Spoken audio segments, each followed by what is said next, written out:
message de paix, de consolation, même si on sait bien que la consolation, c'est un vain mot, elle viendra jamais. C'est trop épouvantable pour qu'on puisse être consolé, mais au moins apaisé. Pour porter la mémoire et pour la porter debout, je pense que le dernier survivant, Robert Ebras, l'a fait jusqu'à son dernier souffle.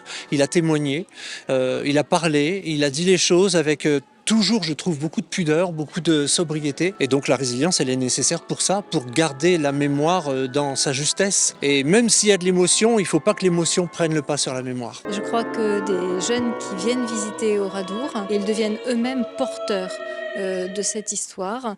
Et c'est exactement le cas de ces jeunes, puisque la première question que j'avais posée à Michel Bosque lorsqu'il avait proposé cette création, je lui avais dit « Est-ce que vous êtes d'accord pour que ce soit fait avec et pour des jeunes ?» Le chant, la musique, c'est ce qui va nous faire ressentir des émotions.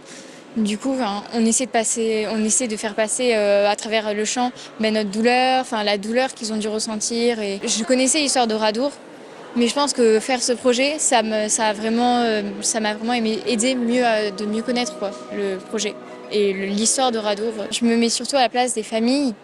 Ça fait 80 ans qu'ils ont perdu leur prof, ça fait 80 ans qu'ils ont dû pas être traumatisés, mais avoir un poids dans leur famille. Et du coup, chanter ce requiem par des jeunes en plus, ça doit être vraiment important et ça doit vraiment les toucher. Du coup, je me mets plus du côté des familles.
C'est aussi pour ces héritiers-là, parce qu'ils sont héritiers d'un horrible traumatisme, que j'ai voulu composer ce requiem. Et en fait, après, c'est tout simplement l'écriture d'un requiem classique en latin, avec les exigences que porte le texte, et puis aussi avec le métier de musicien qui consiste à puiser dans le répertoire grégorien aussi quelques références pour que ce soit vraiment une œuvre de musique sacrée. Michel Bosque, qui est le compositeur de ce requiem, puisque l'initiative part de lui. Et il y a quelques années maintenant, il contacte le Centre de la Mémoire et dit qu'à l'issue d'une énième visite du site, il a envie de composer une œuvre à la fois en hommage aux 643 victimes et aussi offerte à leurs descendants et à ceux qui ont été touchés par ce massacre. Voilà.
C'était surtout un espoir de pouvoir faire quelque chose pour ça, parce que la troisième, c'est quand même la seconde, la première guerre mondiale, c'est dans le parcours de mémoire des troisièmes. Alors savoir qu'on allait chanter pour le village d'Oradour-sur-Glane, dont en plus on avait fait la visite en début d'année, c'était à la fois une grosse surprise et aussi une joie, parce que c'est rarement que ça arrive. Tous ensemble, et je crois que ça aussi c'est un beau signe, c'est vraiment un projet qui est porté de manière intergénérationnel, on va dire, et qui intègre tous ces jeunes musiciens, instrumentistes et chanteurs. Et ce requiem, eh bien, j'espère qu'il touchera de très nombreuses personnes et que c'est une belle façon de les sensibiliser à l'histoire de cet événement que l'on ne doit pas oublier.